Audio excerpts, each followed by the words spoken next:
He laughed while signing the divorce papers. He told everyone I'd leave with nothing but my clothes and my pride. He didn't know about the letter waiting in a lawyer's office 3 states away. He didn't know my grandmother's last words to me weren't goodbye. They were a warning meant for him. Hey, before we get into this one, hit that subscribe button and drop a comment telling me where you're watching from today. This story is a long one, almost 30 minutes, and I promise you the ending is going to hit different.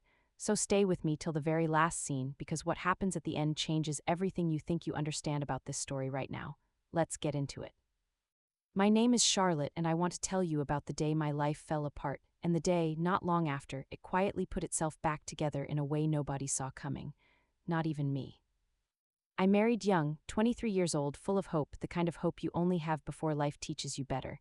His name doesn't matter anymore, so I'll just call him my husband because that's all he ever really was to me in the end, a title, not a partner. When we met, he was charming in that loud, confident way that makes you feel like the center of the room. I was studying design back then, had dreams of opening my own small studio one day, but love makes you generous with your future before you realize what you're giving away. He wanted me to focus on building our home, our life together, so I let go of my studies. I told myself it was temporary, that I'd go back to it once things settled. They never settled. There was always a reason to wait, a promotion he needed me to support, a family event I needed to plan, a house we needed to manage. My dreams got smaller and smaller until they fit into a drawer I stopped opening. His family never really accepted me. I came from a quiet background, no big name, no important connections.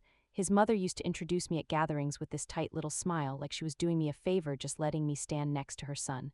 I learned to shrink myself in those rooms. Smile, nod, stay quiet, don't embarrass him. For years I told myself this was just how marriage worked. You compromise, you give. I didn't realize I was the only one doing the giving. The cracks became canyons over time. He started staying late at work, except it wasn't really work.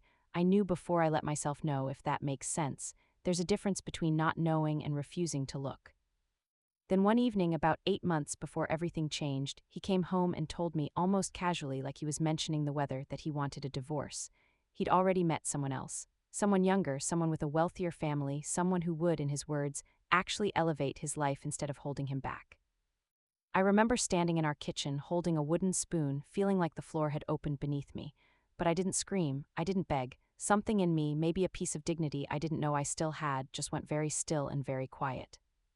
He took my silence as weakness. He told his friends, his family, anyone who would listen, that I was getting nothing from this divorce. No house, no money, nothing. He said it with this satisfied little laugh, like he'd won something. At a family dinner in front of his mother and his sister, he actually said, she'll walk away with her clothes and her pride, and honestly, I'm not sure she even has much of the second one left. People laughed. I sat there and let them laugh, because I knew something they didn't, not about money, not yet. I didn't know about any of that at the time. What I knew was simpler than that. I knew who I was, even if he'd spent years trying to convince me I was nothing. The day we signed the divorce papers, he wore his best suit, like he was going to a celebration instead of ending a 14-year marriage. He was practically humming in the waiting room of the lawyer's office. I sat across from him, calm in a way that seemed to unsettle him more than tears would have.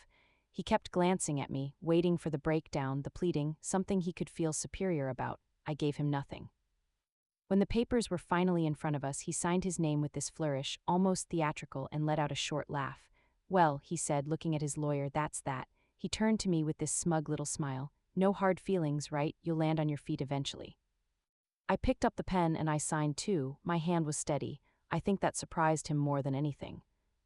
Outside the office, he was already on the phone with someone, I assume the woman he'd left me for, telling her it was done, that the dead weight was finally off his back. He didn't even bother lowering his voice. He wanted me to hear it. I got into my car alone, and right as I was about to start the engine, my phone rang. An unknown number, a different area code, somewhere I didn't recognize. I almost didn't answer it. Something told me to. A woman's voice on the other end asked if she was speaking with Charlotte. I said yes. She told me her name, said she was an attorney, and that she needed to schedule a meeting with me regarding a matter connected to my grandmother's estate. I told her my grandmother had passed away almost a year earlier, and that everything related to her estate had already been settled, as far as I knew. There was a pause on the line, then she said, there's a part of the estate that hasn't been settled yet. It was sealed under specific conditions. Those conditions have just been met. I didn't understand what she meant, not then. I told her I'd call her back, and I sat in my car in that parking lot for almost 20 minutes just staring at the building where I'd just legally ended my marriage, wondering what on earth she could be talking about. I need to tell you about my grandmother now because she's really the heart of this whole story. People underestimated my grandmother her entire life. She grew up with very little in a small town most people have never heard of. She used to tell me stories about working 3 jobs in her 20s just to save enough money to make her first investment, a tiny piece of property nobody else wanted. She used to laugh and say, "They all thought I was foolish. Foolish women build empires quietly, dear. Nobody watches them closely enough to stop them." Over the decades, that one small property turned into several. Those turned into a real estate portfolio. Then came investments in small companies that eventually became not-so-small companies. By the time I was a teenager, my grandmother had built something enormous, but you would never have known it from how she lived. She wore simple clothes, drove an old car, lived in the same modest house she'd bought decades earlier. Wealth, to her, wasn't about appearances. It was about security, freedom, and leverage, quiet leverage. She kept most of this hidden from the wider family. Only a small circle of trusted people, including her longtime lawyer, knew the full scope of what she'd built. To everyone else, she was just an eccentric old woman who liked to garden and gave thoughtful, slightly odd advice at family dinners. But to me, she was something different. From the time I was a little girl, she and I had this bond the rest of the family didn't quite understand. I used to spend summers with her, sitting on her porch while she told me stories, not fairy tales, but real lessons disguised as stories. She talked to me about patience, about self-respect, about never confusing someone's loud confidence with actual strength. I remember one conversation clearly, maybe 2 years before she passed. We were sitting outside and she took my hand and said something I didn't fully understand at the time. She said, "Charlotte, life is going to test you. People who don't see your worth will try to convince you that you have none. When that happens, don't argue with them, just wait. The truth always finds its way to the surface eventually, and when it does, it's so much more powerful than anything you could have said in the moment." I didn't know then that she was talking about my marriage. I don't think I even fully admitted to myself at that point how unhappy I really was. But she saw it. She saw what I couldn't yet say out loud. She passed away peacefully about a year before my divorce was finalized. The funeral was quiet, family only. At the time, the will that was read seemed straightforward. The house went to one cousin. Some smaller investments were divided among various family members. I received a modest sum, enough to be meaningful, but nothing that suggested the scale of what was actually out there. What none of us knew, except for her lawyer, was that she had created a separate trust years earlier. A trust sealed under very specific conditions, conditions that wouldn't be revealed unless certain things happened in the lives of the people she'd written it for. She had quietly built a financial structure worth well over $1 billion, tied up in companies, properties, and investments that had grown enormously over the decades. And she had attached my name to a very particular clause, one that wouldn't activate until I was no longer legally tied to a marriage she had, apparently, seen through far more clearly than I ever gave her credit for. A few days after that phone call, I sat across from the attorney in a small, quiet office. She had a calm, professional manner, the kind of person who clearly handled situations like this often, though she admitted this particular case was unusual even for her. She opened a folder and explained that my grandmother had set up the trust nearly 15 years earlier. She'd structured it with help from a small, trusted legal team, and very few people, even within her own circle, knew the full extent of it. The trust included controlling shares in several companies my grandmother had quietly built or invested in over the decades, along with significant real estate holdings and liquid assets. The number she gave me made my ears ring a little. I asked her to repeat it just to make sure I'd heard correctly. She did, it hadn't changed. Then she explained the condition. My grandmother had written a clause stating that the trust would only fully transfer to me once I was either unmarried or once any existing marriage met certain criteria she'd outlined herself, criteria related to fairness, respect, and partnership within that marriage. The attorney explained, somewhat delicately, that my grandmother had clearly anticipated that my marriage might not meet those standards, and had built in language that protected the inheritance from being absorbed into a relationship she didn't trust. I sat there processing this. My grandmother hadn't just left me money, she'd left me protection. She'd seen, years before I was ready to admit it to myself, that my marriage wasn't built on the things she valued, and she had quietly made sure that whatever happened, I wouldn't walk away from that relationship with nothing. The irony wasn't lost on me. The very divorce my husband had used to humiliate me, the one he'd signed laughing, thinking he was leaving me with nothing, was the exact thing that unlocked everything my grandmother had built. I asked the attorney how long this had been arranged this way. She told me my grandmother had updated the clause about 3 years before her passing, right around the time I realized later that things in my marriage had started visibly deteriorating. My grandmother had been paying closer attention than any of us realized. I left that office in a kind of daze, not happy exactly, not yet, just stunned. It takes time to absorb something like that, to understand that someone loved you enough to protect you from a future they could see coming long before you could. News like this doesn't stay quiet for long, especially once the trust began its formal transition and my name started appearing on documents tied to companies people in certain business circles recognized. It started slowly. A mutual acquaintance mentioned something at a dinner party. Someone else noticed my name connected to a property transaction. Within a couple of months, word had spread enough that it eventually reached my ex-husband. I heard, through people who still knew us both, that his reaction was somewhere between disbelief and panic. He apparently spent days trying to verify whether it was actually true, calling around, asking questions, trying to piece together what exactly had happened. Then the calls started coming to me directly. At first I ignored them. Then he started reaching out through mutual friends, asking them to convince me to talk to him.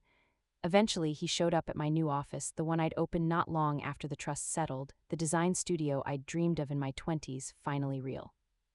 I remember looking up from my desk and seeing him standing in the doorway, looking smaller somehow than I remembered, even though nothing about his appearance had really changed. He smiled at me, that same charming smile he used to use to get his way. "Charlotte," he said like we were old friends catching up, "I heard about everything. That's incredible, honestly. I'm so happy for you." I let him talk for a minute, let him dance around the real reason he was there. Eventually he got to it, mentioning how strange the timing was, how unfair it felt that he'd signed away any claim right before all of this came out, how maybe, since we'd been married for so long, there might be some conversation worth having about fairness. I just looked at him for a moment before I responded. "You signed those papers laughing," I said quietly. "You told everyone I'd leave with nothing. You don't get to come back now and ask what's fair." He tried a few more times after that first visit. Charm first, like he always did, reminding me of the good years, the early days, trying to rebuild some emotional bridge he could walk across to get to the part where he asked for money. When charm didn't work, he shifted to guilt. He brought up small sacrifices he claimed he'd made during our marriage, things I barely remembered, twisted into something that made him sound like the one who'd suffered. When I still didn't budge, the anger came out, the real him, the one I'd spent the last several years of our marriage slowly getting used to. He raised his voice in my own office, told me I was being cold, ungrateful, that I owed him something for the years we'd spent together. I let him finish, then I spoke, calm, steady, nothing like the version of me he used to be able to shake with a single look. "I don't owe you anything," I told him. "You made sure of that yourself. You stood in front of your family and called me a burden. You told a room full of people I'd leave with nothing but my pride, and you said it like you weren't even sure I had that left. So let me be very clear. This isn't revenge. I'm not trying to punish you. This is simply what happens when you spend years underestimating someone and then walk away too quickly to see what they actually had." He didn't have anything to say to that. For the first time since I'd known him, he looked genuinely lost for words. "You got exactly what you asked for," I continued. "You wanted out, you got out cleanly, completely, with zero claim to anything that came after because that's how you wanted it. You drew that line, not me." He left my office that day without another word. I heard much later, through people we still had in common, that things didn't go particularly well for him afterward. The relationship he'd left me for didn't last. Some business decisions he'd made started unraveling without the stability he hadn't realized I'd quietly provided for years. But honestly, by that point, I wasn't keeping track closely. I had stopped needing to know how his story ended, because mine had already moved so far past him. It took time to fully step into everything my grandmother had left me. There were board meetings to learn, companies to understand, decisions that came with real weight and real responsibility. I won't pretend it wasn't overwhelming at first, but I had something most people stepping into that kind of position don't have. I had years of being underestimated, which oddly enough becomes its own kind of training. You learn to listen carefully. You learn to make decisions quietly and let the results speak instead of announcing your every move. I kept my design studio running too, smaller than the corporate side of things, but it mattered to me in a way the bigger numbers never quite could. It was proof of the dream I'd put away for so many years, finally living in the daylight. These days, when I walk into a room, I notice something different in how people look at me.